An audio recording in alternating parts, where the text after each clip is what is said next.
Hey y'all, it's Amanda and this is my Texas Zone 8 garden, and today we are outside harvesting a whole bunch of different cut flowers from the cut flower garden, and we're going to be starting marigolds from seed, and I'm going to be announcing the winner of Sunflower Steve seeds.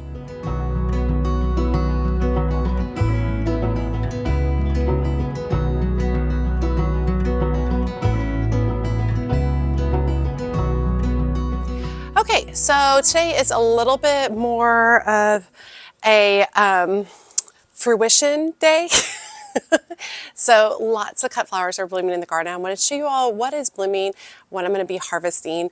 Then we're going to go inside and I'm going to get started on starting a bunch of COCO Marigold seeds, 3 different varieties. We're going to talk about why we're starting those seeds and why these I think will be some of the best marigold seeds for cut flowers. And then I'm also going to be announcing the winner of the sunflower seeds from Sunflower Steve. All right, so I've already started harvesting with the snapdragons. We've got a lot going on here. They are in full bloom, and snapdragons are cut and come again. So you need to keep them trimmed back if you want them to continue producing blooms. So I've already done a bunch right here. I don't recall what this particular variety is. If I can find it, I'll list it below. But anyway, I already cut off a bunch of the stems, and I am getting, you know, at least 20 inches, 22 inches on these stems, which is fabulous. So let's harvest a few more. So as I said, snapdragons are cut and come again. So I'm harvesting all the things that are blooming, even if they're past their prime, like this particular one right here.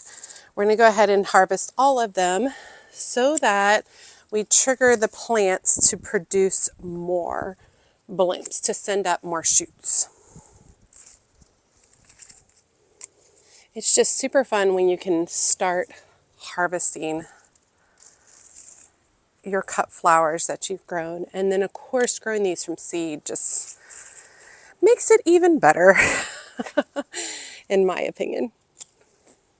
And when I am cutting these, I'm cutting above at least 2 to 3 sets of leaves. Looks like we've got, whew, that scared me. We got some caterpillars hanging out on these leaves, munching on them. It's all right though.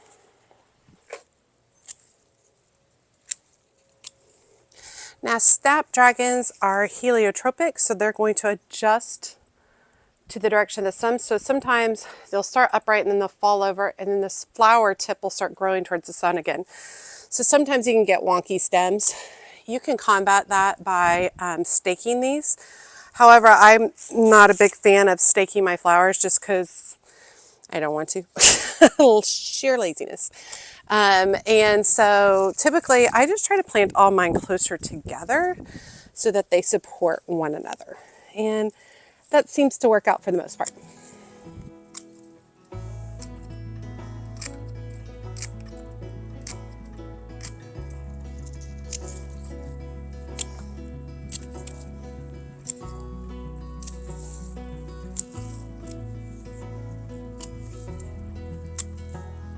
Beautiful. A lot of different varieties. This one right here, the really orange one, is Madam Butterfly Bronze. So hopefully I have a lot more of those coming. This kind of location, these are Costa Apricot. These are Costa Summer Lavender. We have some white, including this is a Madam Butterfly Ivory right there. I don't recall what this one is, but beautiful. Okay, in this garden, we have some delphinium, which have been grown for cut flowers. They do not, they're supposed to be perennial. They do not act as perennial in my area.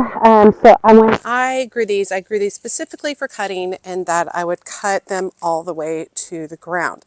Now, some of them I ended up enjoying so much that I did not harvest them earlier on, just because it just was really great seeing them outside the window. I just really loved it. So we do have some that are kind of further along. They won't last as long in an arrangement, but they're still beautiful. And so I'd really still like to have them.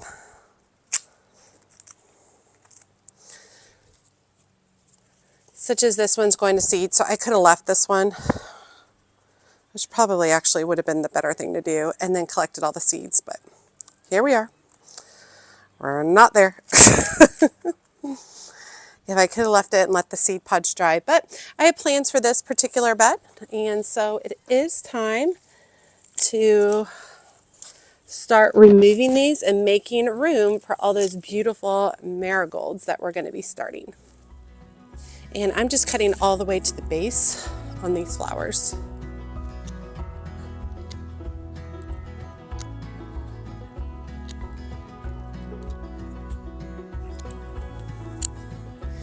Now for my delphinium, I start the seeds from seed during the summer, and then I plant them out in the fall, and they overwinter outside, and then they give me early spring blooms.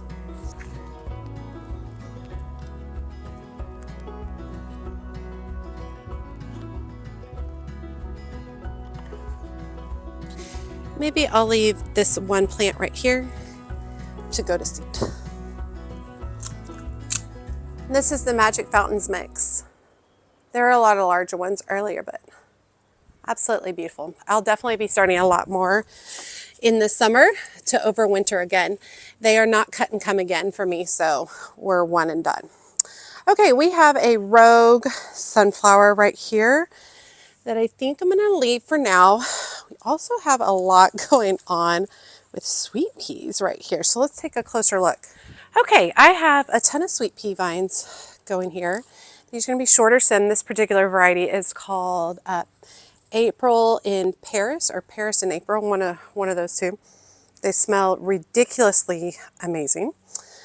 And I started these back in the fall and then planted them out over winter.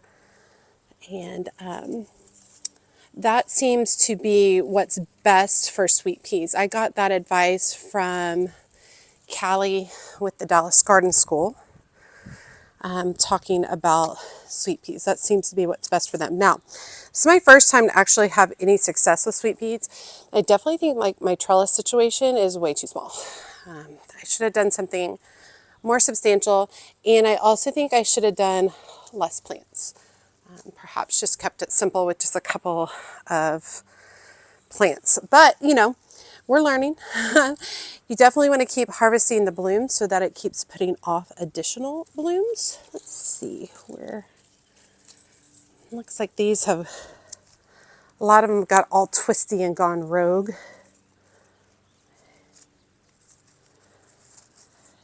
This guy got all twisted around. They smell absolutely amazing. I'm pretty sure that I have a lot more blooms to come. I just kind of keep just tucking them back in, but they are looking really good, and it is fun to harvest. Okay, you're gonna see a lot of mud going on over here. We are working on a trough to bring the water from this center area out to the side. So it's a little bonkers and very, very wet right now. So we're figuring that out. In the meantime, right here I have Status that overwintered. It actually acted as a complete perennial. And so we'll start harvesting these. They are cut and come again, so the more you harvest them, the more blooms they're going to give you. And these look like they're about to just lose their mind and give me a whole bunch, which is so exciting. Just kind of come in here across the bottom.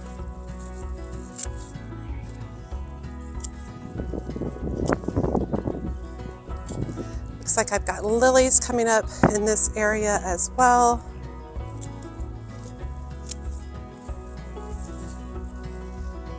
And this was a mix of Status varieties. I'll try to look up what it is and put it on the screen below for you all. Now these white aren't quite ready right here, and the others aren't quite ready, but these pink sure are beautiful. Here's the Status, kind of a pink salmon color.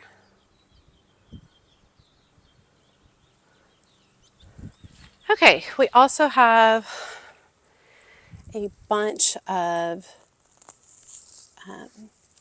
green dragon cress, and I'm actually pulling it up by the roots, and then we'll trim all the roots off at the end. I've been trying to stay on top of this because it's self-seeds, it's self-sows everywhere. And if you decide to plant this in your garden, you're gonna have it for a long time. I don't regret it. I just wish I had had a better understanding before I planted it. So the soil is nice and moist this morning, so I can just very easily pull it up. And this area is an area that I'm going to be working on pretty soon, getting it all cleaned up for the spring. It's beautiful. We'll stop there.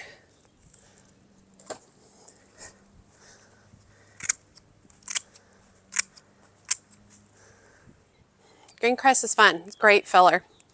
Just seeds everywhere. So you just got to be aware. Put it in a place that you're okay with it taking over. Okay, so the Don Juan Climbing Rose is pretty much done with its first round of blooms. So I'm going to be coming in here. I'm going to cut above a set of 5 leaves. And you did hear me say a set of 5. I'm just going to see if there's a few blooms. A lot of these are old. I'm not going to do a massive pruning right now. I'm just going to see if there's any that might be useful for some cut flower arrangements.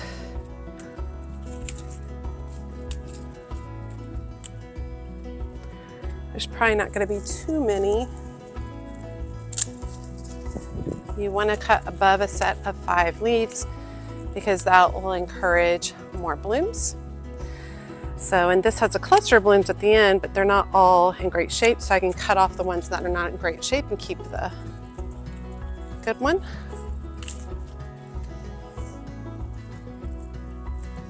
Yeah, a lot of these are done. It's okay. It was beautiful.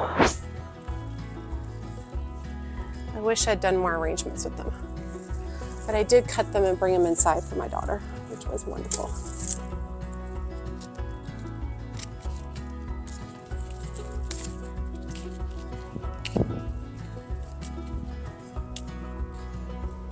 So I'll come in another time and we'll deadhead in here.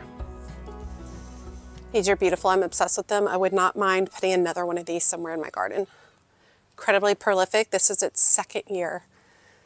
Easily 60 blooms, maybe more.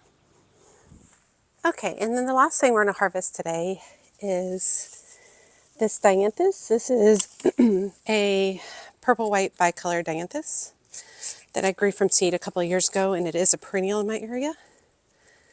And I'm obsessed with it. I think it is so pretty.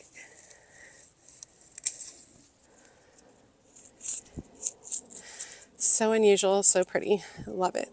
A little bit shorter on the stems. This is its 2nd year to bloom for me. So maybe in the future it will get a little taller. Looks like we have a beautiful Southern Charm verbascum coming up, and I'm not going to be harvesting it. I really would like for it to reseed in this area. So I'm going to leave it here and let it go to seed. I would love it if it took over this whole container. Really pretty. Okay, beautiful harvest, rainbows of color. Absolutely beautiful. I'm really, really happy and excited about these. I'm going to do a flower arrangement. I don't know if I'm going to record it, but I'll probably put it on my social media for you all to see. All right, y'all, let's go inside and let's talk about COCO Marigolds.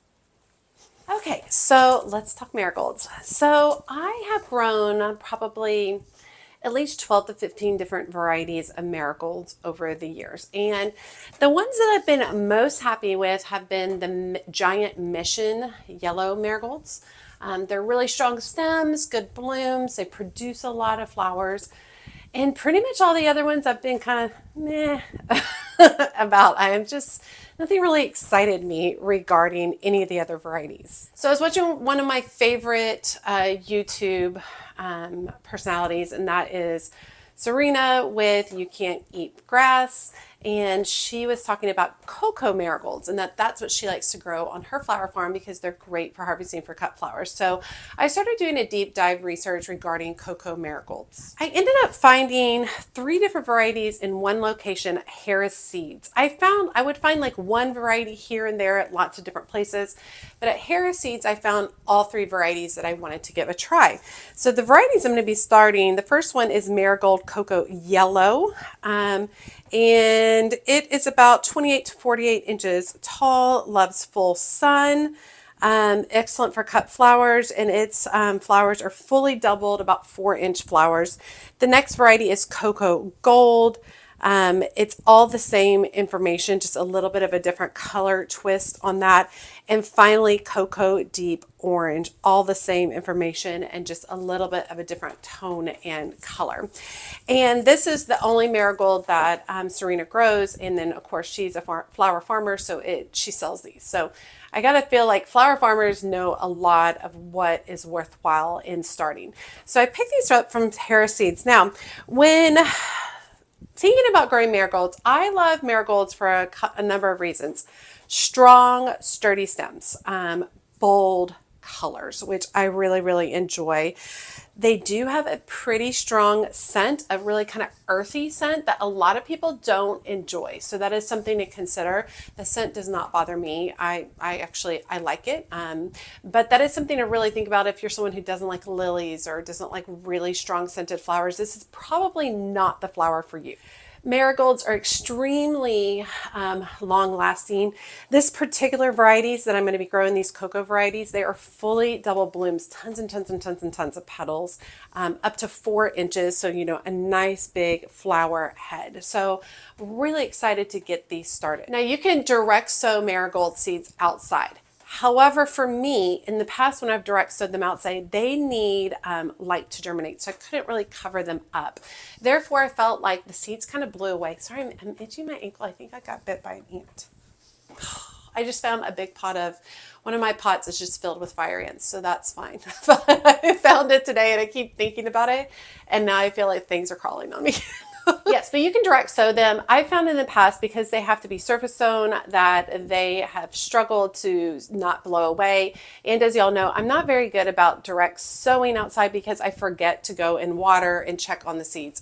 And with something that needs to be surface sown, that's a problem because once they get dry, they can blow away, but they also get dry quicker because they're not covered in any level of soil. Now you can cover these with some soil, but I have felt that they do a lot better when they're just directly on top of the soil. That's why I'm going to be starting them indoors. Okay, and starting them indoors is really, really easy. I'm just going to go ahead and get out my soil mat.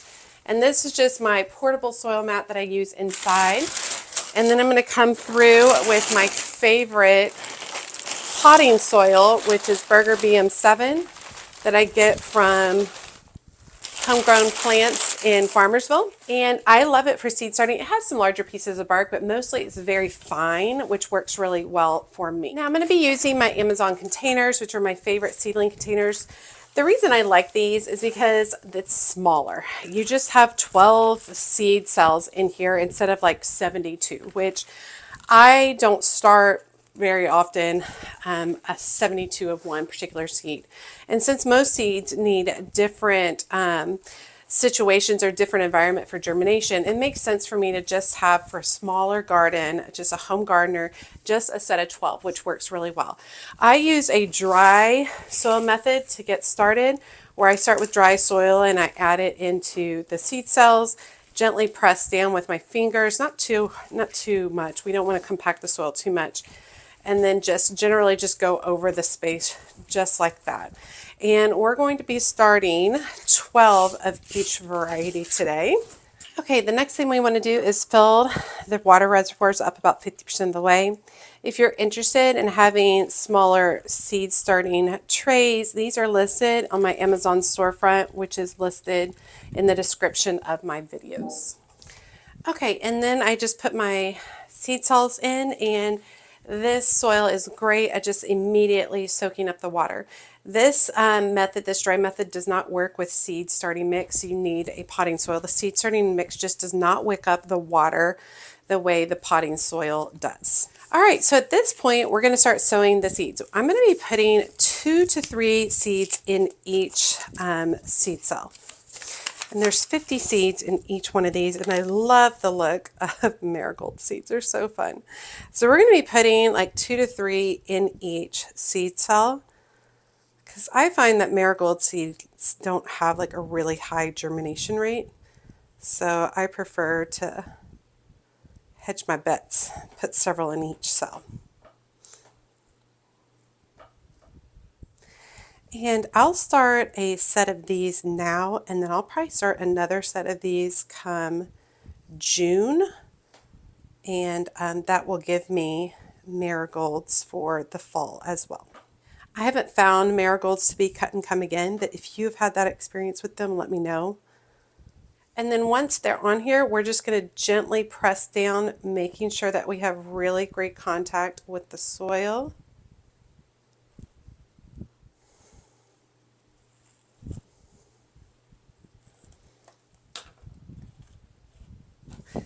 Okay, and then we are going to put the humidity dome on each of these, making sure the humidity dome is closed, and this keeps the marigolds moist while they are germinating. Remember that these are surface zones, so they're more likely to dry out. That's why we've got more than 50% of these reservoirs filled up.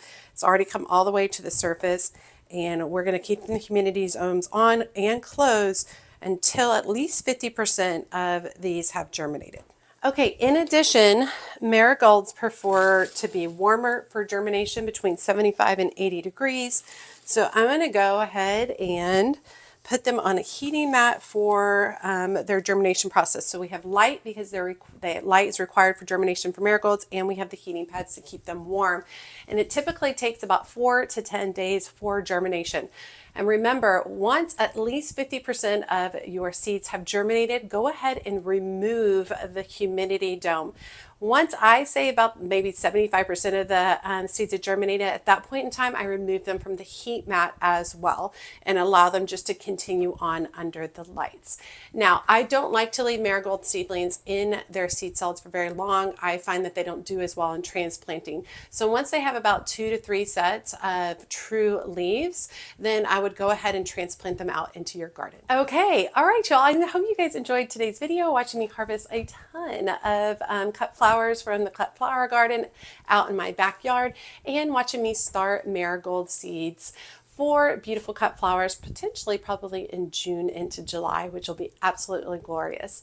As for the winner of Sunflower Steve's sunflower seeds, I will put that directly now.